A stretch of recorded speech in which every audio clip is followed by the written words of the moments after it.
हाय, मेरा नाम है पीयूष और आज मैं आपको समझाने वाला हूँ महारेरा के बारे में। महारेरा क्या है? MahaRERA Maharashtra real estate regulatory authority and development, इसे हम लोग कहते हैं महारेरा, जो सेंट्रल गवर्नमेंट द्वारा इम्प्लीमेंट किया गया था 2016 में। और सारी स्टेट्स को ऑर्डर गए थे कि ये सारे स्टेट्स को फॉलो करना है और इम्प्लीमेंट करना है 1 साल के अंदर। सो हम लोग बात करेंगे महाराष्ट्र की। महाराष्ट्र में महारेरा मई 2017 से इम्प्लीमेंट किया गया है। हम लोग सिंपल लैंग्वेज में समझते हैं महारेरा का रोल क्या है। महारेरा बेसिकली इसके नाम में ही हमें पता चल जाता है कि ये एक रेगुलेटिंग अथॉरिटी है। अगर हम लोग बात करें 2016 या 17 के पहले की, रियल इस्टेट के जितने भी ट्रांजैक्शन होते थे ऑल ओवर इंडिया, और अगर हम लोग महाराष्ट्र की बात कर रहे हैं ऑल ओवर महाराष्ट्र, कोई भी ट्रांजैक्शन पे कोई रेगुलेटिंग अथॉरिटी नहीं थी। महारेरा के पहले काफ़ी ज़्यादा मुश्किल था एक बेसिक होम बायर के लिए, एक कस्टमर के लिए, कि वो बिल्डर के अगेंस्ट कोई भी एक्शन ले सके इन द केस अगर बिल्डर किसी भी सिनारियो में डिफॉल्ट करता है, such as possession, such as materials which they are using for construction, such as जो भी उन्होंने इंटरनल मटेरियल या फिर इंटरनल चीज़ें आपको कमिट की गई है, ये सारी चीज़ों के लिए आप लीगल एक्शन ले सके बिल्डर के ऊपर, ऐसा कोई भी अथॉरिटी नहीं था। और कस्टमर जनरली क्या होता था कि कस्टमर घबराते थे कि बिल्डर यार बहुत बड़ा आदमी है, इसके पास बहुत पैसा है, इसकी लीगल टीम है, हम लोग एक छोटे से आदमी है या फिर हम लोग एक छोटे से होम बायर है, हम लोग बिल्डर के ऊपर कैसे एक्शन ले सकते हैं। और बिल्डर भी काफ़ी प्रेशर बनाता था, बिल्डर के पास भी अपनी लीगल टीम होती थी और भी काफ़ी ज़्यादा चीज़ें होती थी, पॉलिटिकल इन्फ्लुएंस होता था। बिल्डर भी कस्टमर्स पे काफ़ी ज़्यादा प्रेशर्स बनाते थे कि बिल्डर के ऊपर कस्टमर कोई लीगल एक्शन ना ले सके।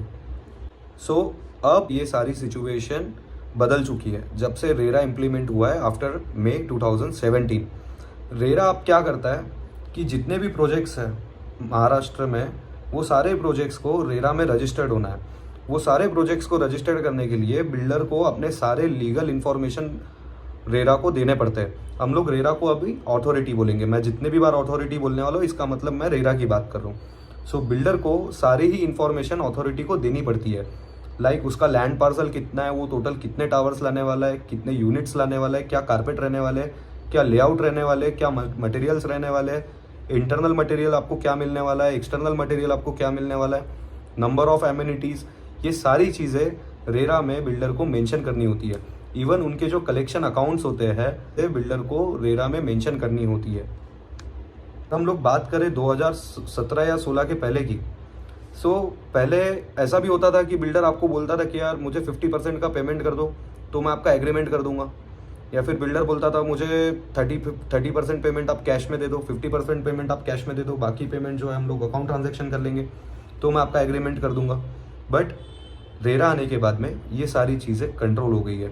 अब ये सारी चीज़ें नहीं होती। एज पर रेरा बिल्डर को आपसे मैक्सिमम 10% का ही पेमेंट लेना अलाउड होता है before doing your agreement. RERA के आने के बाद से आप सारी इंफॉर्मेशन किसी भी बिल्डर के बारे में या फिर किसी भी प्रोजेक्ट के बारे में ऑल ओवर महाराष्ट्र या फिर ऑल ओवर इंडिया अगर आप निकालना चाहते हो तो रेरा की वेबसाइट पे जाके आप इजीली सारी चीज़ें चेक कर सकते हो। जैसे कि फर्स्ट पॉइंट, आप चेक कर सकते हो कि एक्चुअल में बिल्डर का क्या बैकग्राउंड है, बिल्डर का प्रीवियस डिलीवर्ड प्रोजेक्ट कितने हैं, कोई लिटिगेशन है या फिर बिल्डर के अंदर कोई प्रॉब्लम है, ये सारी चीज़ें आप चेक कर सकते हो। प्रीवियस प्रोजेक्ट के रिव्यूज़ क्या रहे हैं, ये सारी चीज़ें आप रेरा के वेबसाइट पर चेक कर सकते हो। सेकेंड पॉइंट, जो प्रोजेक्ट आप खरीदने जा रहे हो उस प्रोजेक्ट का आप रेरा 110% चेक कीजिएगा। उसमें आपको क्या मिलेगा, उसमें आपको टोटल लैंड पार्सल का इन्फॉर्मेशन मिलेगा, टोटल यूनिट्स कितने आपको इन्फॉर्मेशन मिलेगा, टोटल टावर्स कितने आने वाले हैं, क्या स्पेसिफिकेशन रहने वाले, एक्चुअल कारपेट्स क्या रहने वाले हैं। इसके बाद में आपको प्लस इन्फॉर्मेशन मिलेगा कि एक्चुअल प्रोजेक्ट के पोजीशन डेट्स क्या है जो बिल्डर ने रेरा को मतलब अथॉरिटी को सबमिट किए, कमिट किए। सो रेरा के ऊपर जो आपको पोजीशन डेट दिखता है, फर्स्ट ऑफ ऑल आपने वो ही पोजीशन डेट प्रीफर करना है। आपने प्रोजेक्ट भी अगर आप कोई खरीदने जा रहे हो तो आपने ये ज़रूर चेक करना है कि वो प्रोजेक्ट रेरा रजिस्टर्ड है। और आपको बिल्डर या उनके सेल्स पर्सन आपको जो भी कमिटमेंट देते हैं, बट आपने वही प्रीफर करना है जो आपको रेरा के वेबसाइट पे दिख रहा है। रेरा के वेबसाइट पे आपको एक्चुअल पोजीशन डेट से लेके जो मैंने आपको प्रीवियस इन्फॉर्मेशन बताई वो सारी इन्फॉर्मेशन आपको रेरा के वेबसाइट पे मिल जाएगी।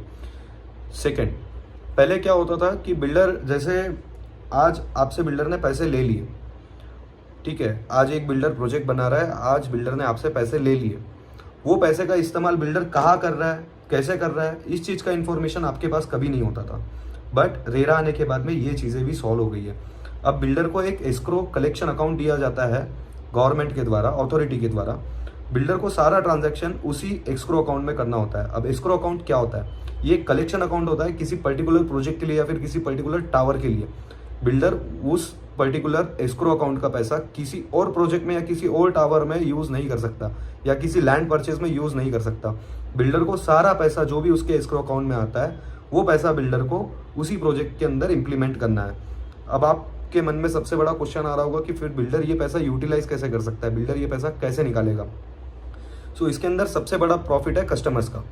आज बिल्डर को अगर कोई भी एस्क्रो अकाउंट में से या कलेक्शन अकाउंट में से पैसे निकालना है तो बिल्डर को पूरी बिल्डिंग कंप्लीट करके कंप्लीशन सर्टिफिकेट के बाद एक कन्वेंस डीड होता है। वो कन्वेंस डीड होने के बाद में सोसाइटी हैंडओवर होने के बाद में ही बिल्डर एस्क्रो अकाउंट को एक्सेस कर सकता है।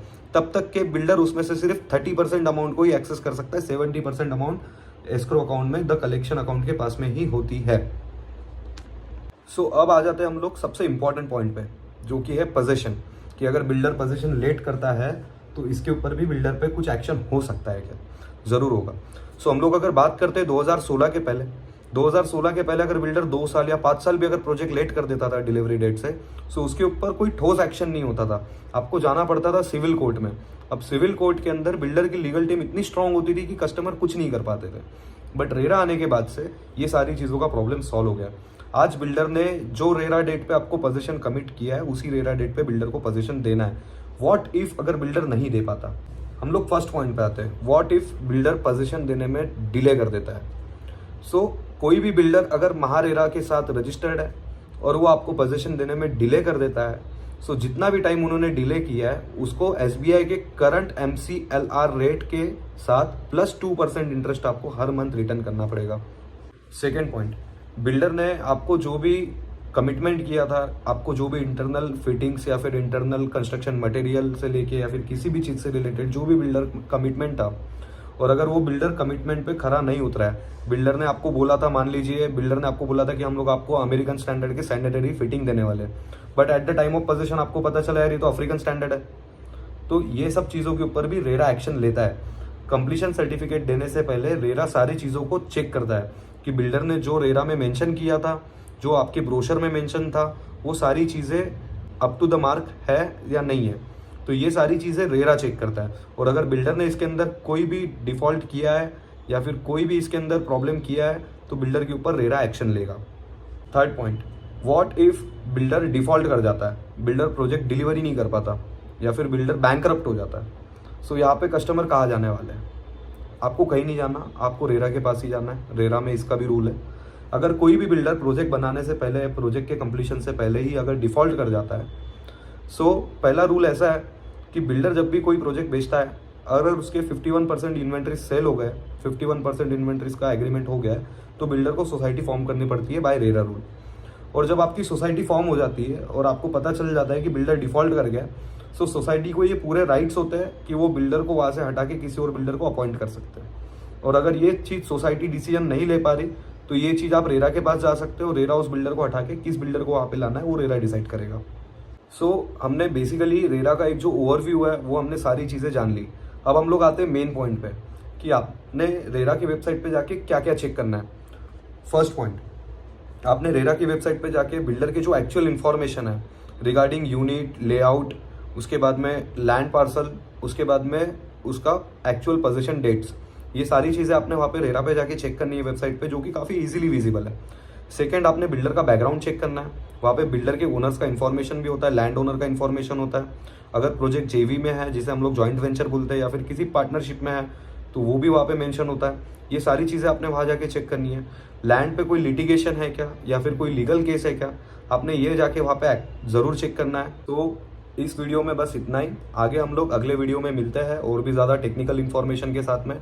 अगर आपको किसी भी प्रोजेक्ट से रिलेटेड, अगर आपको रेरा इश्यूज़ है, आपको कोई भी कंप्लेंट करनी है, या फिर आपको बिल्डर का कोई भी technical information, legal information check करना है, सो मैं अपना कॉन्टैक्ट मैं पिंग कर रहा हूँ, आप मुझे डायरेक्टली कॉन्टैक्ट कर सकते हो व्हाट्सएप पे, और I will let you know about each and every developer legal issues है या नहीं है। अगर आपको कोई भी प्रॉपर्टी रिलेटेड सजेशन चाहिए, just ping me, I will get back to you.